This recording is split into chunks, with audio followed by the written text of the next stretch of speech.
Who has a 100-word summary of all the trouble you guys got into last week? I don't remember anything. We went into the cave after somehow, I'm not really sure how we ended up doing this, pissing off everybody in Broken Wall. Okay. And By being in Broken Wall. By being in Broken Wall, yeah. Yeah. I don't think that was actually our fault. No. It was a little bit. Not until someone went to punch the old man. Nobody punched the old man. Florian Went to punch the old man. And had to be drug outside. Oh. Let's see. Then we went into the cave, and I managed to find all the traps. Uh-huh. Every single one. Like a good rogue. And you disarmed them. Yep. And then Nobody fell for the traps after you did, yes. then we Had a crab battle. had a crab battle, and we made a poor bugbear sad by killing his crab. And then later dead. And then we let him go, and he got himself killed, but he also broke a man's arm. Yeah, he got himself killed. There was that weird pig halfling. Was it Didn't half think? halfling and half pig? How does that work? I think it was probably just like a polymorphed pig. Okay. Half pig. Oh, but it was bugs at the end too, right? So, thirdling. Ooh, that's a good point. Well, wait. Why would he become more of a ling? Because you previously said quarterling. Wouldn't Yeah, it be sorry. a sixth ling? Like, but there was more than one bug. That's like a lot of lings. Yeah. Anyway, then we raided the storehouse of that. We got ourselves a box that has a magical fire, a couple of sails that do stiff things, and then I broke my leg and we had to leave and come back later. And we came back. Destil broke his arm. We had to leave, come back later, and then we found the man kind of dehydrated, and he's apparently been cursed. And then I and one other person, I don't remember who. It was probably either Florian or Lucius, I think, left to get this man some help so he doesn't expire, so we could ask him questions, while everybody else was still down there, kind of looting the place. Okay. To that end, And also, we stumbled upon an explosion plot. Yes, and we solved it. We cracked the case. Gumshoes. We didn't stumble on anything. We've been chasing this man for weeks. Well, not weeks. Like, in real... The explosion yeah. plot was mostly new. We figured out what they were doing with the dragon powder. Yeah, Like, yeah. I mean... unless any of you are personally followers of one of the more like esoteric or minor gods affiliated with Dunfoss, these are the ones you would probably have common knowledge of.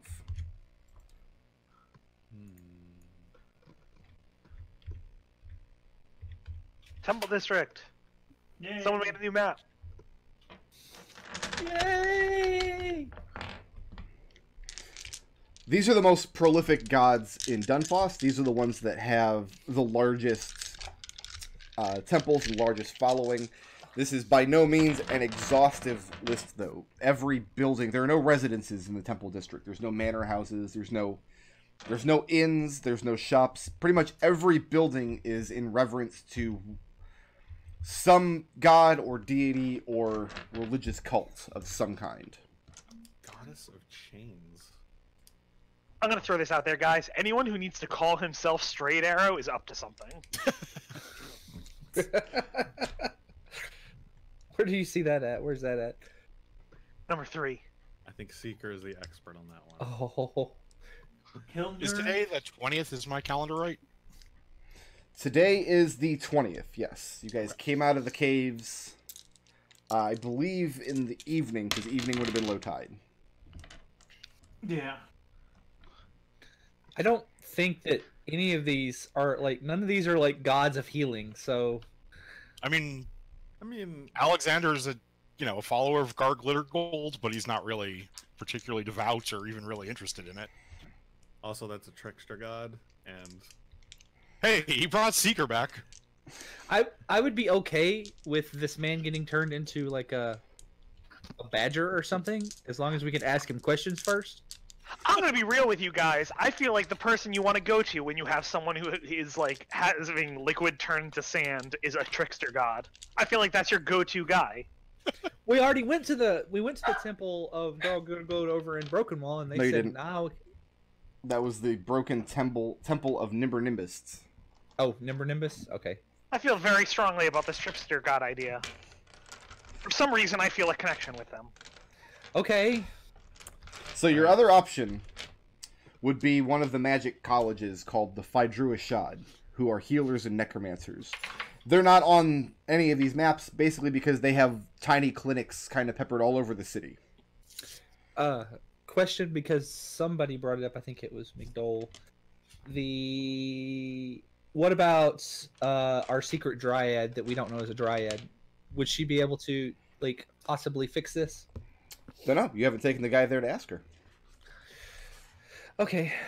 How close is this man to expiration? Like, is he just passed out? Like, He's flittering in and out of consciousness as you're dragging him around the city. I feel like we need to split up and go for a bunch of consultations. Okay.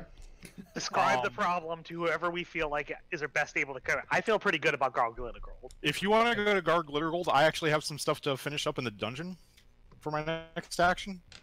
So you're going... Afternoon action where we are. If you go back into the dungeon now, at low tide, you're not going to be able to come back out until tomorrow morning. I've got a water-breathing cat. Oh, never mind then. You're fine. So Alex is going back into the dungeon. First, I'm going to buy a set of surveyor's tools. Okay, whatever that costs in the PHB. Yep. Are there surveyor's tools in there? Yeah, it's the chartographer's tools. Oh yeah, that's right. Yeah, you can buy And a set those of ones those. I have proficiency with. And Seeker, where are you going? I'm gonna go check out, go to the temple house of Garl Glittergold.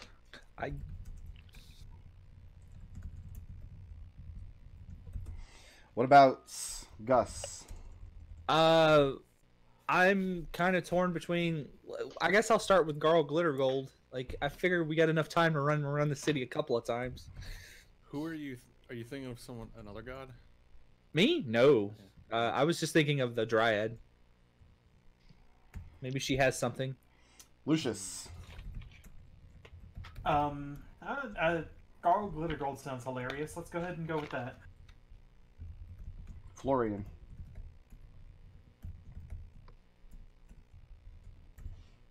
Yeah. All right. We'll go visit Garl Glittergold, Gnomish trickster god. Because this is a trick. That's my reasoning. Is this seems like a nasty prank that you would play on someone, and who better to go to? I mean, it seems like punishment to me, but okay. This is like ancient April Fool's stuff. Like this isn't like modern like internet April Fools. This is like the old school April Fools prank. It's like biblical, like Old Testament April Fools. I want to test I want to push the boundaries of this curse. They're all not gonna let me. How so? I want to research. We're Church not of throwing Garl him. Glittergold, comma scientist. We're not throwing him into the ocean. I just want to see what happens. It's very weird for me to be the one to say this because. Of, Have Have you tried drinking ale? The Does ocean ale is also saltwater, turn to sand? Probably nothing. Crosstalk.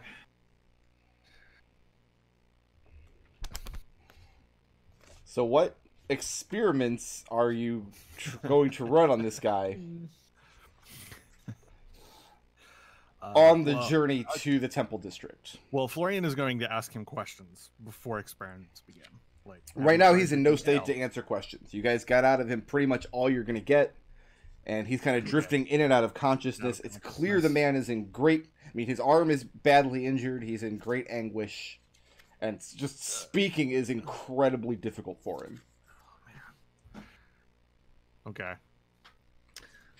So this is much more of a pressing issue. All right. Gus is just like, come on, stay with me. It would have been less of a pressing issue if you guys hadn't left the dungeon and come back. That's Well, I on mean- you. No. Sure. Specifically, it's on Gus. No, it's on him because he put a freaking bear trap in his stairs. That's neither here nor there. Alex, can you please make me a call it intelligence cartographer's tools? Yep. I'm gonna need one check for underground and one check for above ground. And just let me know what you roll. The underground check. Let's see. Int plus prof. 7, 14. Underground is 15. Above ground is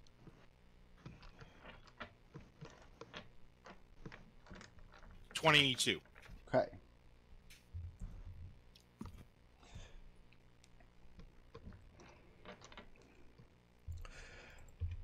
The Temple of Garl Glittergold. It's kind of funny that these are just a kind of piecemeal hodgepodge of deities just from various D&D settings over the years. Yeah. But I specifically didn't pick any from Eberron because I didn't want Nodal to lecture me. No, that's Destil. Mm. The Eberron deities don't actually make a lot of sense in other worlds anyway. The Lord of Blades is a piece of shit. I got his stat block now. So disappointed. Just a trash golem. House of Garl Glittergold is in this nice little compound here in the Temple District. The actual Temple District are built on two of the larger hills that tower over the main city of Dunfoss. So you guys have to go up these long ramps that you can actually see here and there going up onto the hills. And then they're connected with these long bridges. This northernmost hill is primarily lich yards and mausoleums for nobility or past kings. And then the southern hill is actually an island out to sea where the great lighthouse is built. This is the primary temple in Dunfoss because it's the main temple of Osprem and Zerbo. Garl Glittergold, by contrast, is this little tiny compound on the northern hill. And you bring this obviously ailing man to the temple. And some of the acolytes, it becomes very clear very quickly that this is not a common occurrence in this temple. People are not often brought here to be healed. And you are kind of redirected to take him to a clinic of the Phaedrua Shad. But even as they're giving this advice, the acolytes, they're kind of catching themselves because they realize maybe he doesn't have that much time left. And so they're going to work on the assumption that Seeker is an adherent to Garl Glittergold. That's their initial read. You guys came in here, one of you's a gnome. Maybe you panicked and like Garl was the only god that you revere.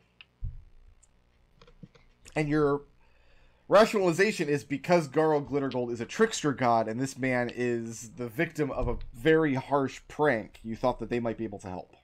Yes. Okay.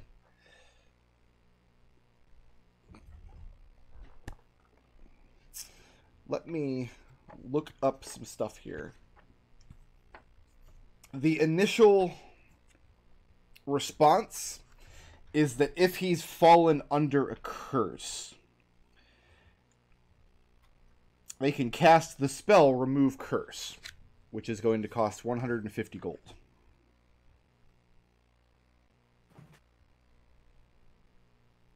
Because I don't know if Journey would be willing to foot that kind of a bill. I don't know. I feel she's good for it. OPM. How else are we going to get any information on this frickin' Yeah, no, you're entire right. happening?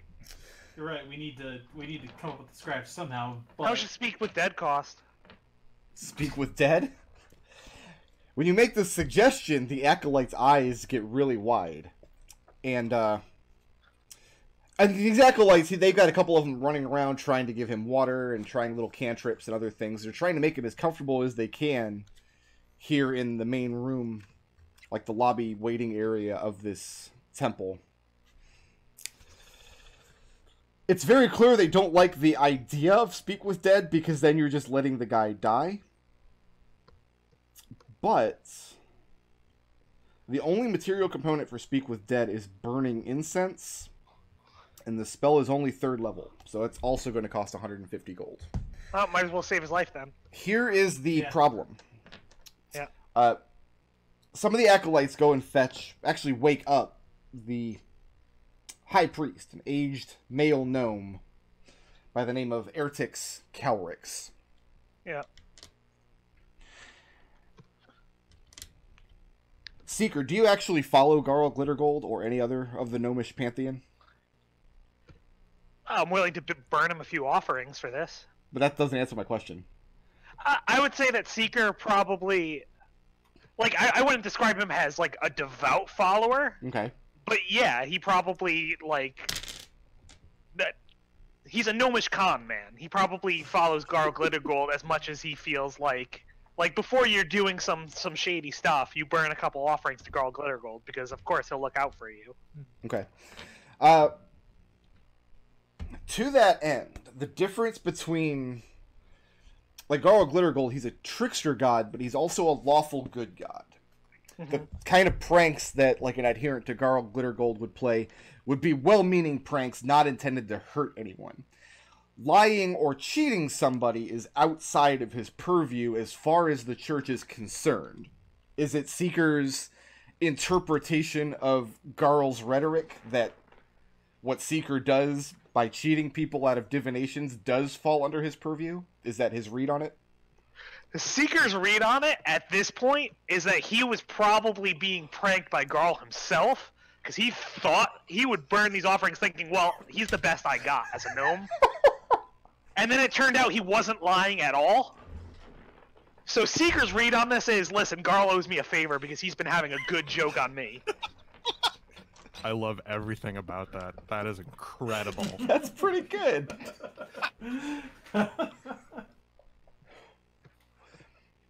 Here's the problem with this curse. Ertix, the high priest, takes the thirsty man back into a bedchamber. They have some cots set up for acolytes to stay in, for acolytes and other traveling gnomes to come through. And clears out the people staying there, just in case whatever this guy has is contagious. He confirms that his ailment is magical in nature, and further, he confirms that it's infernal in nature. Which means there's a possibility, he won't know until he tries it, that a simple remove curse spell will not reverse the ailment. Which means there's a possibility you might pay him or go into debt to Garl's temple, and the spell may not function properly. His other question is, given the infernal nature, let me ask this, what do you guys tell him about the pact that Ruxby has made? I feel like at this point, Seeker's trying to find out whether or not this guy knows if maybe they can get the moss caps to pay for this.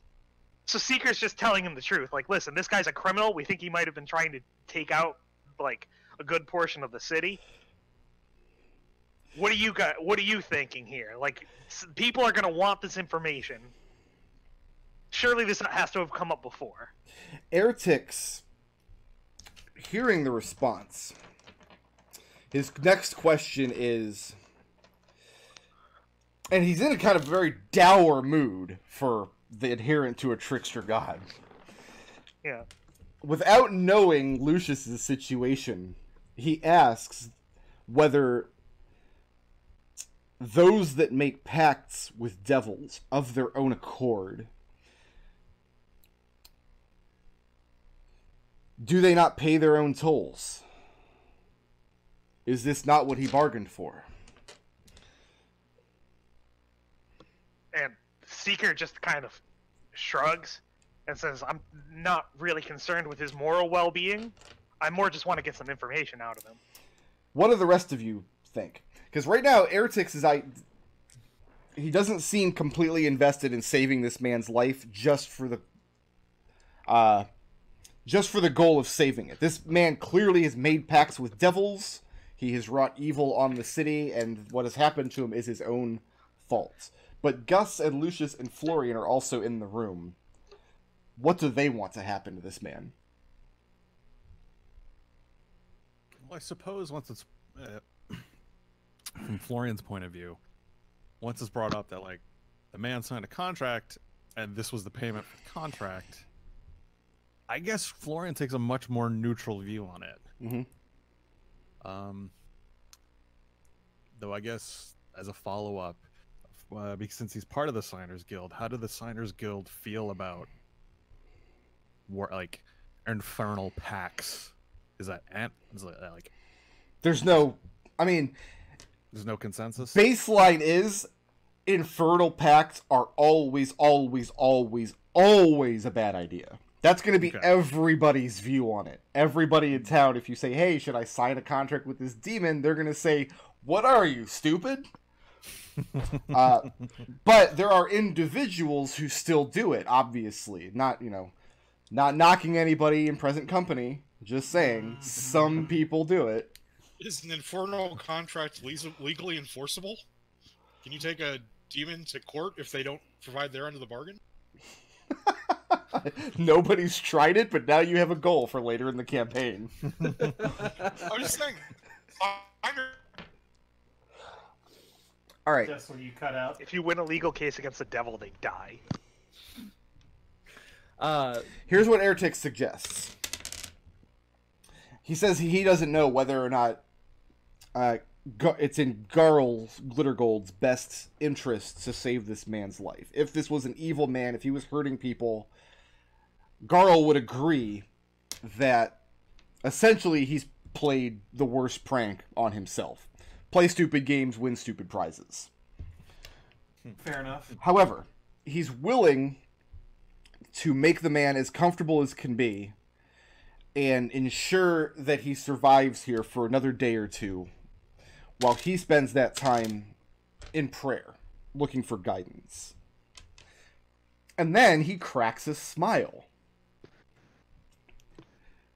Because he says, to further the chances of you getting useful information out of this man by either saving his life or speaking to his spirit once he has died, perhaps his life can't be saved. But upon death, whatever entity he's made a pact with is going to attempt to claim his spirit. And that's the part that he might be able to help with. To speed his spirit somewhere peaceful rather than into the labors of some fiend. That sounds great. Well, that sounds like a violation of his contract, though. Airtix says, he huffs up, and says if you had a printed copy of his contract, he would have you lay it on the floor so he may piss on it. The terms of his contract are not his concern.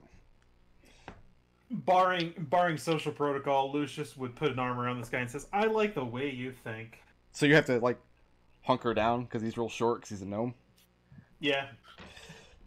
Garl tasks the four of you with going out into Dunfoss and doing Garl's work over the next day. Okay. If the tricks and pranks you play are good-natured and bring laughter to the deity's face, and you are not caught, he will be more inclined to hear your ask. In the meantime, the high priest here is going to spend his time sequestered. This is a very serious issue, and it's pretty clear that Garl Glittergold's temple does not often deal with very serious issues. So he would have you reconvene here tomorrow evening after you've done Garl's work for the day. And they will see what can be done for the man. Either he will attempt to save his life, or he will attempt to save his soul. One of the two. Sounds good. So you four each need to think of what pranks you're going to play in the city of Dunfoss before coming back tomorrow evening. Lawful good prank sounds terrible. I feel like the lawful good trickster god is peak Greyhawk. Is Garl Glitter Gold Greyhawk? Yeah. I, Going to poison the water supply by pouring fluoride in it. Got him. everybody's teeth are going to be sparkling clean. Sorry, it's sorry. Alexander, Yeah. Insidious.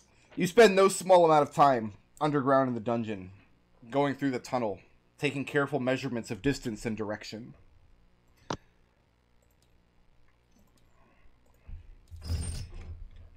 So you come into the tunnel about here-ish. Mhm. And you correlate the measurements you take underground with some measurements that you take above ground as well. And the tunnel, as you recall, the end of it kind of widens out and has many other hooks hammered into the stone walls. That chamber would be underneath this manor house. Okay.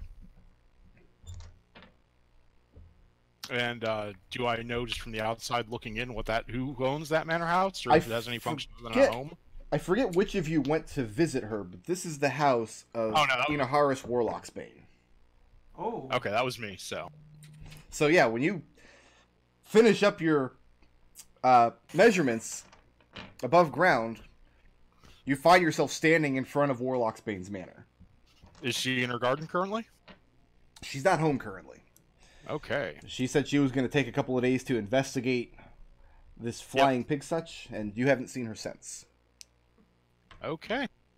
Well, I think that's worth a trip to Journey to claim some expenses. Wonder what my companions are getting themselves into.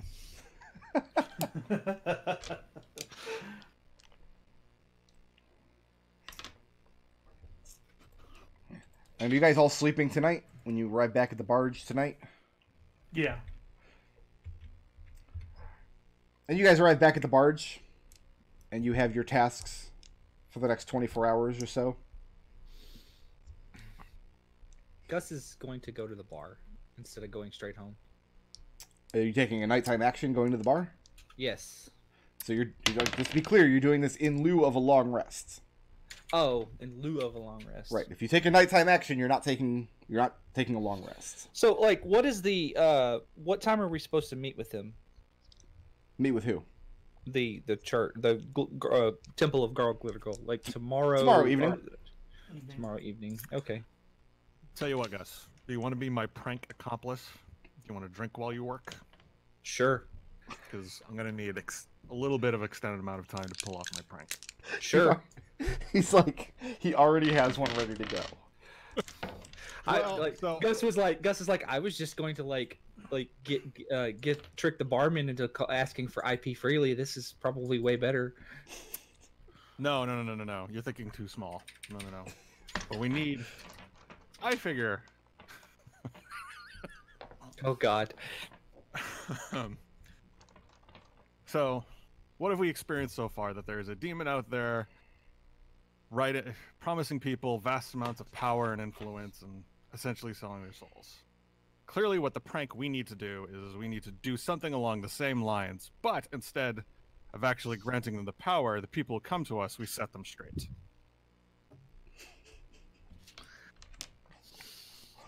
This went places. And warn them of the callous nature of agreeing to contracts with devils. Um, you in, Gus? Do I need to explain what a prank is to you? This is a great prank. We are pranking the people and educating them. No. This is scared straight. I mean, I think that makes sense to me. If Garl wants his pranks to do good in the world, I think educating people to their flaws through humor is pretty reasonable. Are you catfishing? He's catfishing. Yes. Catfishing would be warlocks. Oh. I hadn't thought of it that way, but yes, I suppose. Catfishing is a prank. Oh, I'll go with you just so you don't hurt yourself. What do you need me to do? Well, we need to get writing. Lucius looks very suspicious at what they are plotting and trying to make himself as scarce as possible. I'm not plotting anything. I want this to be clear. I'm just going along with this so that Florian doesn't hurt himself. What are Lucius and Seeker's ideas for pranks to play tomorrow? So my plan was, I was going to, in sight of my recent findings, get people to use my divinatory abilities to find crimes in the city and trick people into admitting them.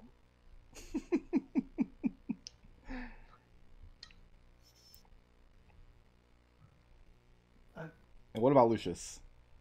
I'm still trying to think. This is a tough nut to crack because I'm looking at what I have available to me, and my availability right now is control people's actions and shoot lasers and gamble. How can I leverage that into a fun, good-natured prank that teaches somebody something? Does anybody have any Who's thoughts? your second accomplice. I mean, do you not have an 18 charisma to just kind of beguile people? I mean, I have more than an 18 charisma. Sounds like that answers your question. Yeah, just go out there and work your non-literal magic. Everybody can take the benefits of a long rest. I've got it. All right, let's hear it.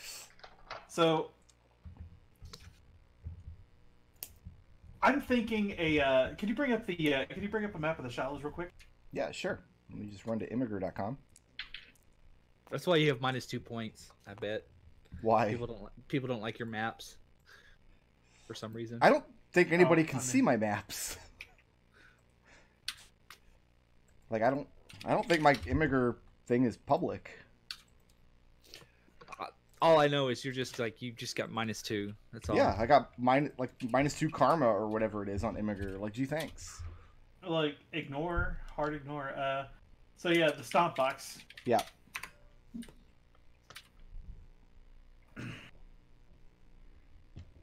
Lucius is going to ad lib a kind of a morality play, Okay.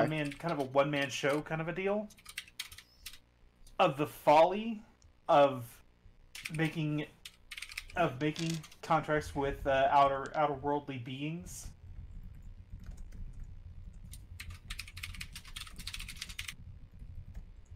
And portray it in such a way that it's like playing like a 3-card Monty kind of a situation. That no matter what card the person picks, it's always the bad one. So you're gonna set up like a 3-card Monty booth at the stomp box? Yeah, as kind of a morality play.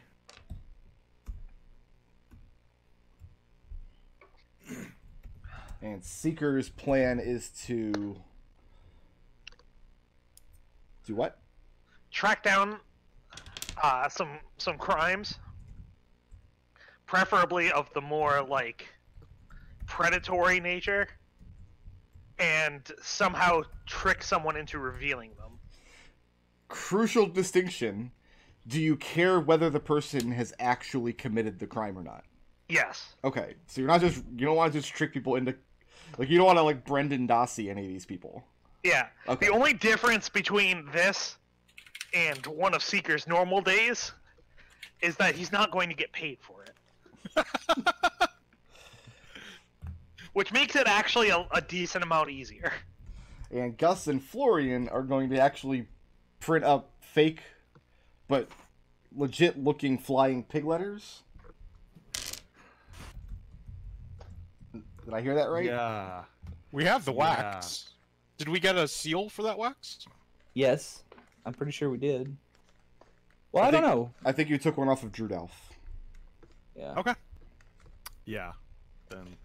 But I figured because Gus wanted to go drinking that night, we started working during the night. Okay. Well, then you guys That don't is- take a long rest. Everybody else can. And just because of the scope of this operation, I think requires that. Okay.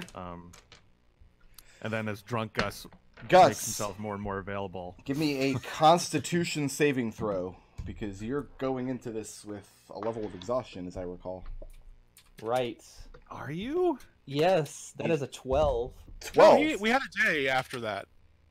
because you got to have a day to recover your hit Oh points. right, Like, I did get a long rest. Oh, after okay. that. Yeah.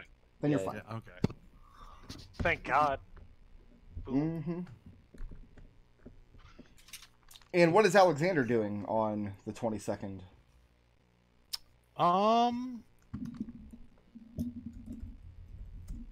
Would it be possible for me to go and so I don't actually have any leads to be following up right now? Would it be possible for me to go to work for like high-end cod or someone as an alchemist? Actually make some money? Oh, I thought today was the 21st. Today's the 22nd. Okay.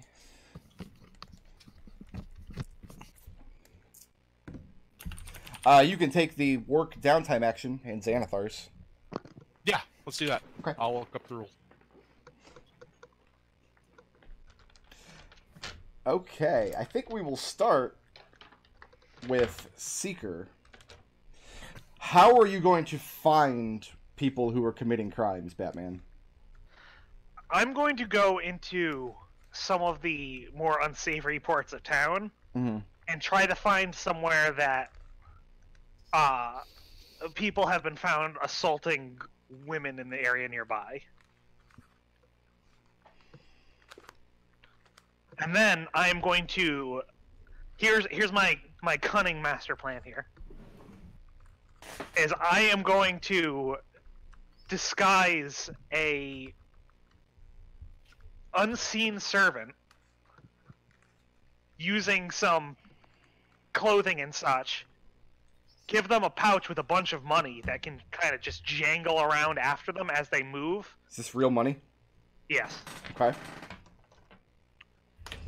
And then chase, disguise myself as a moss cap.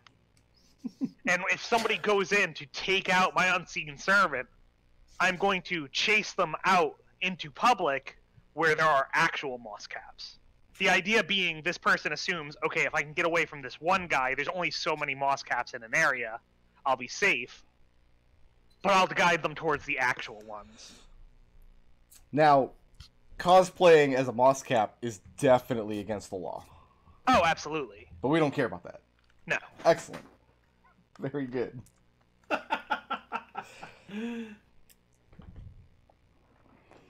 And how much money are you giving this unseen servant? Let's give them, like, I don't know, 20 silver pieces.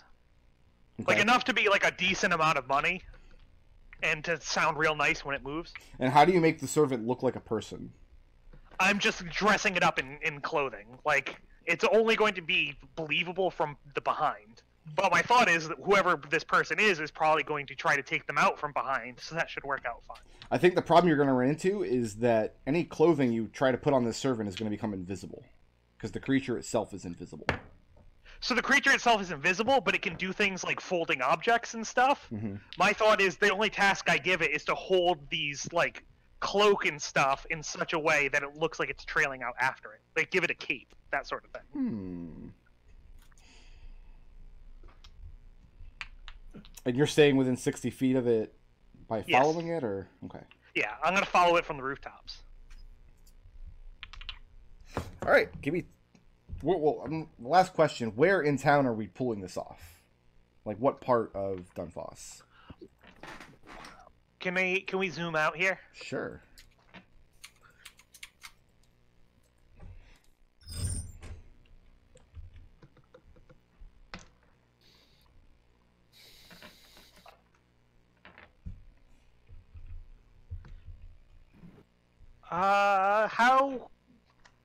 How high end is West Harbor?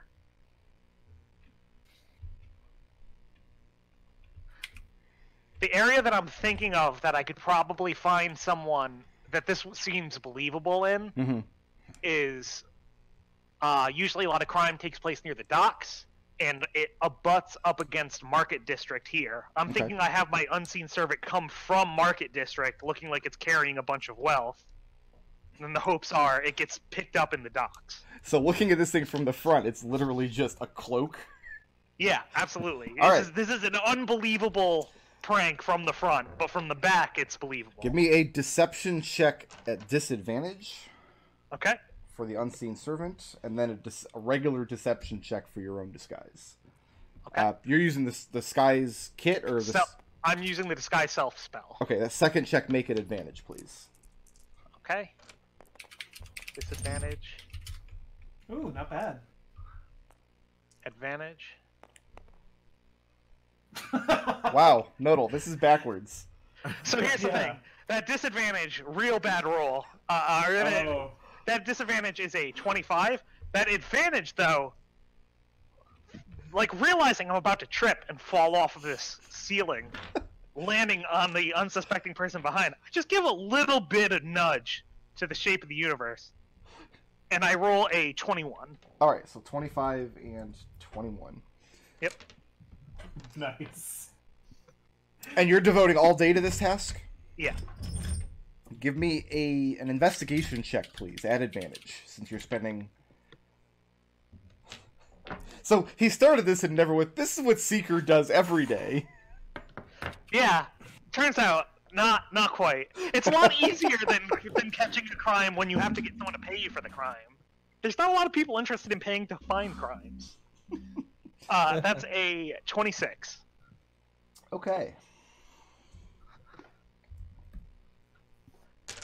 Are we pulling this stunt once, or are you going to do it Oh, I'm going to repeatedly? do this as many times as I can get. Once I get the first person with this, Okay. this is like an addiction at that point.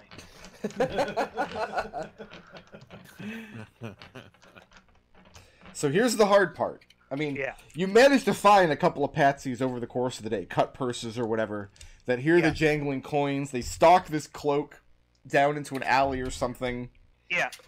And when they go to take the purse or slash the coins or whatever, they realize it's an invisible. They become very confused. Then you jump out, boogity, boogity, boogity. They run out of the alley into where the moss caps. Yeah. So How do you make this person understand that they've been the target of a prank?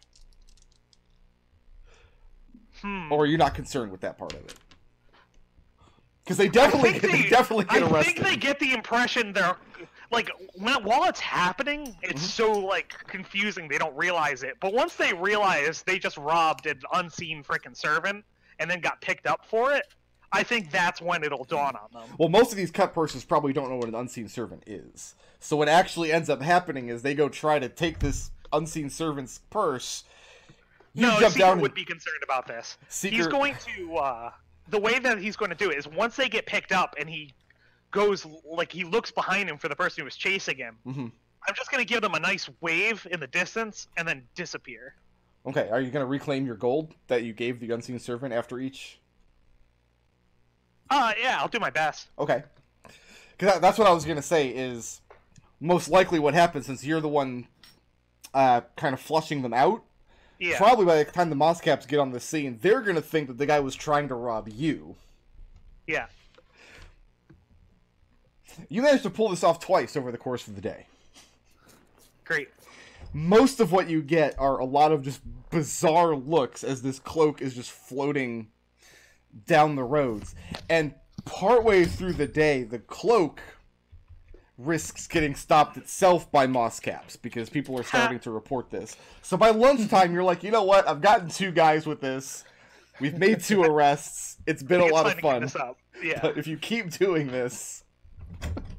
I think it's time to give it up for the day. So it's been a fruitful... So by late afternoon...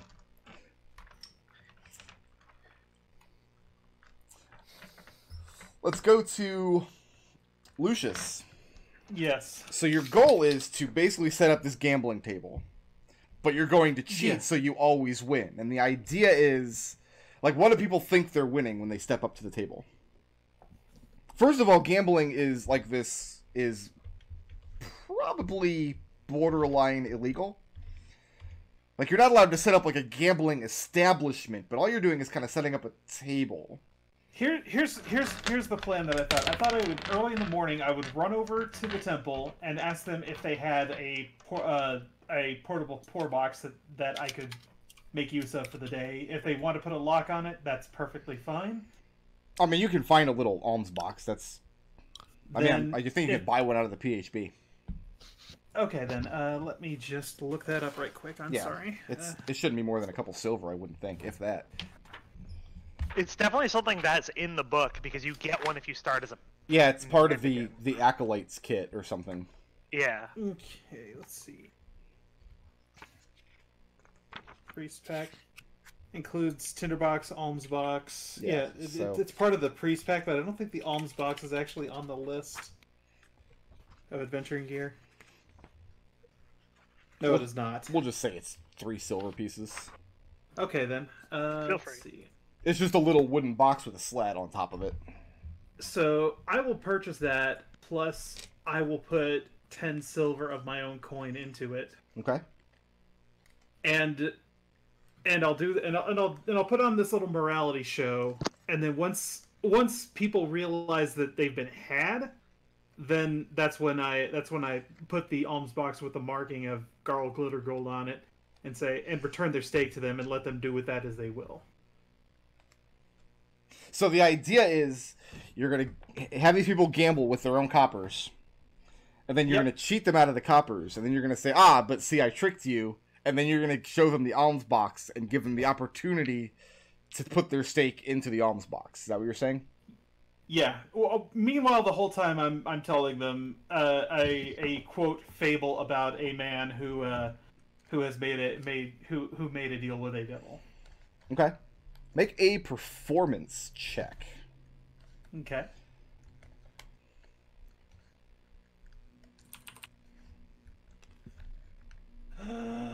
Really, Die? You're gonna start this on. You're gonna start me on this like right now. Everybody's got Like, 6 blips, all I'm saying. Yeah, 2 blips. I want to see. You gotta roll disadvantage That's a- like Nodal does. That's a 7. A 7. That's a goddamn 7. 7's a Right, lucky you- number in some religions. Okay. So you have 4 blips left. Yeah. Awesome. All right. People are willing to step up and gamble their coppers because they always are. And by what means are you using to rig the game on your end? I have proficiency with playing cards, and I'm doing the 3-card Monty. Like, which one's the right card? You can't really tell. Okay. And there's by the time the players pick their card, it's never there is no red card on the table. Give me a dexterity, and then either sleight of hand or playing cards tools check. Your choice.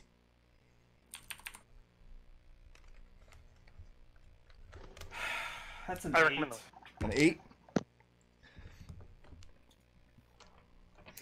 Very Nicole, quickly. we switched roles. Like I am the ass roller today. I'm the ass roll for this campaign.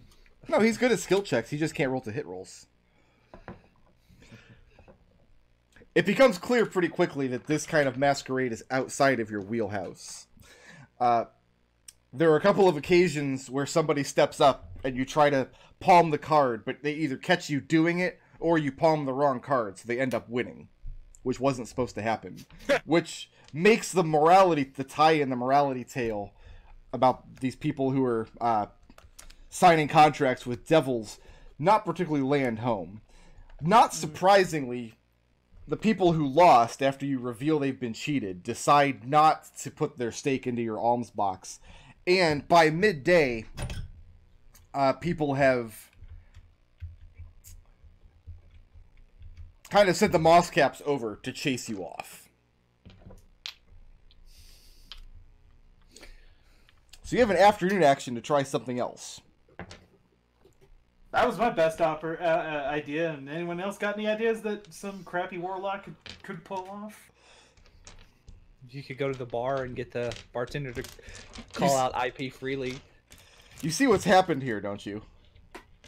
You're trying to tell a morality play about people signing pacts with devils, but Garl Glittergold knows that you've signed a pact with a devil.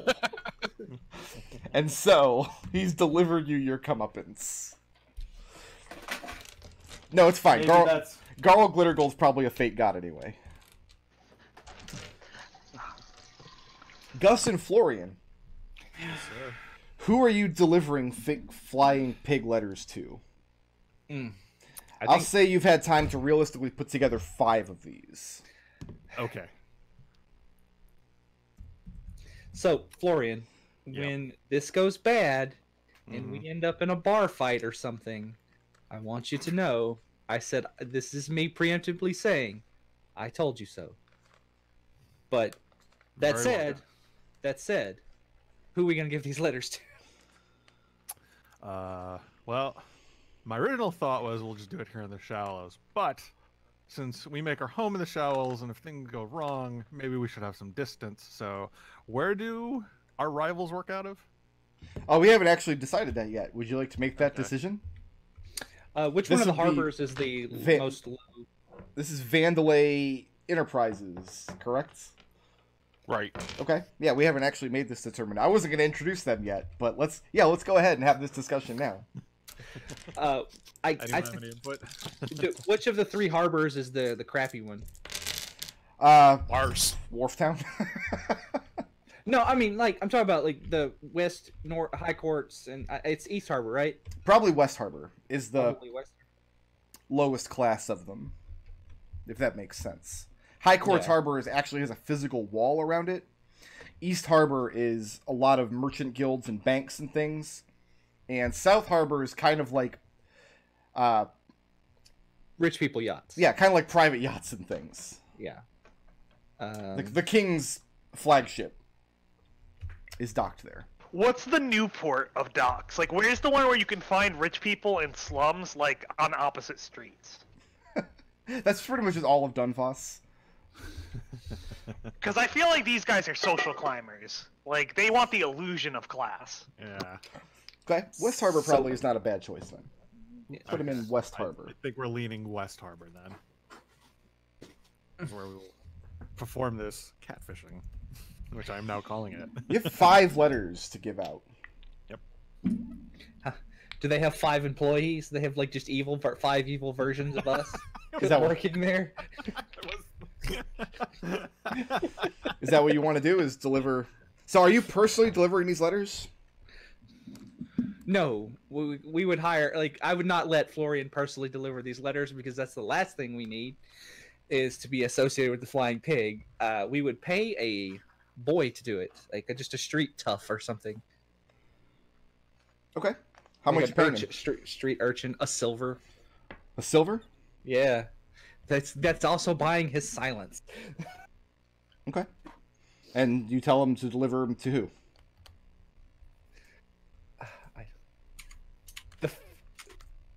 Florian, you just want to give them to all 5 people? Like, is this what we're doing? Is this what we've decided that? I mean, since we're in a group of, like, since this is more like the social climbers part that we're in, I think we could just hand them off to random people. Okay. I think we should at least send one to them. You really want to send one to them? You really want to? All right, yeah, I'm down with this. Listen, yeah, this sounds like a great idea. No, that was someone else. So you're sending 1 to an employee of Vandalay Enterprises, and 4, you're paying the street tough to hand out to random people. Yeah. Right. Okay. Do you give him any instruction on what kind of people? Ponces. He knows exactly what that means. Just the ponziest people you can find. That's not Florian. Okay. So by afternoon, you guys are done with this task. And what's the next step of this plan after these letters have left your hands and gone out into the world? Well, the letters would have like a rendezvous place in West Harbor, and that's where we would meet them. So that's where we would be waiting. The rendezvous place is it a bar? Or a restaurant? Where are we meeting them? Like, it's not just like some shady alley, right? This because that screams to me to be a bad idea. No, you're right. You're right. It's a bar and grill. West Harbor Applebee's. Yeah. We have the map of West Harbor, don't we? I do not. Oh, okay. Not yet. Then some like uh, mid-range bar, so Gus can have like the nice ale while we wait. Okay. Gus, pay for your nice ale. Gus does not purchase nice ale. He drinks the like medieval equivalent of Bloodhead. It's on you.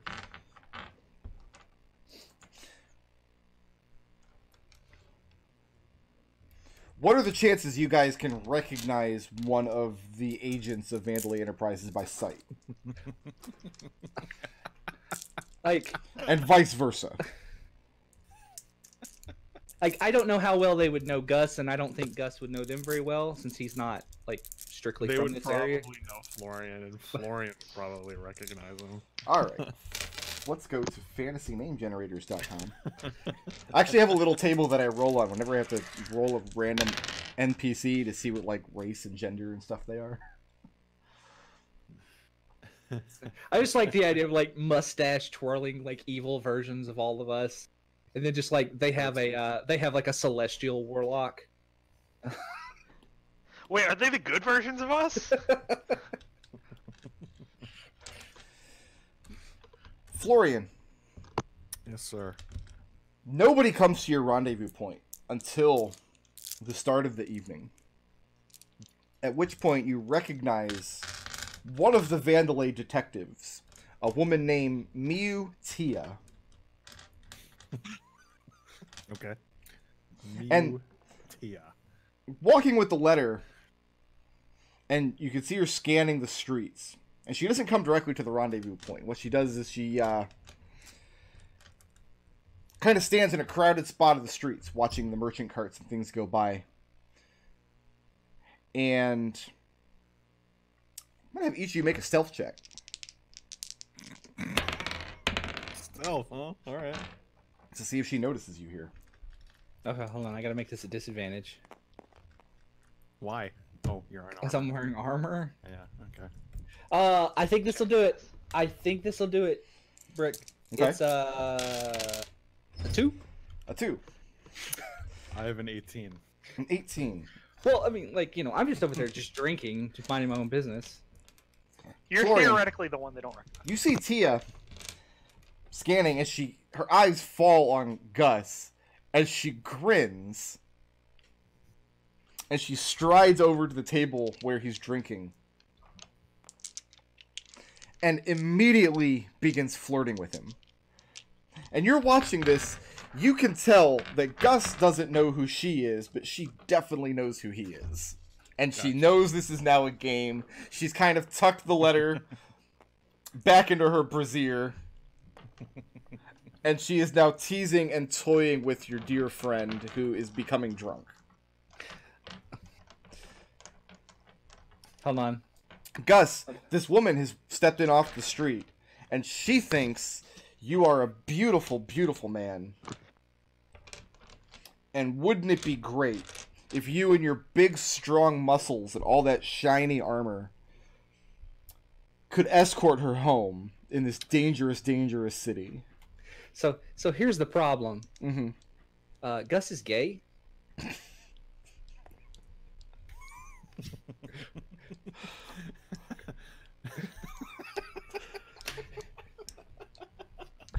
Is drunk Gus also gay?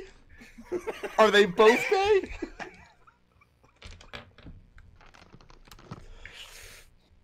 I mean, it's not stopping her from flirting with you. Gus is trying to do that thing, you know, that pretty women do when they try to get free drinks out of people. Mm-hmm. That's what he's doing. That's his response to this. Okay. Make trying to a deception check. Also pretty good at these. That's a perception? Yep. Perception check. No, deception. Oh, deception. Charisma Okay. deception. All right, Gus is here. I think I got this. Yeah? 5. A 5. So, you're thinking, okay, this woman who I don't know is flirting with me, and I'm not interested in her, but I'm going to scam her for drinks. Right. After an hour or so, She takes her leave, and you realize that you have spent 5 gold on the two of you. And I don't have 5 gold. Then you spent all you have, and you have no idea how that happened.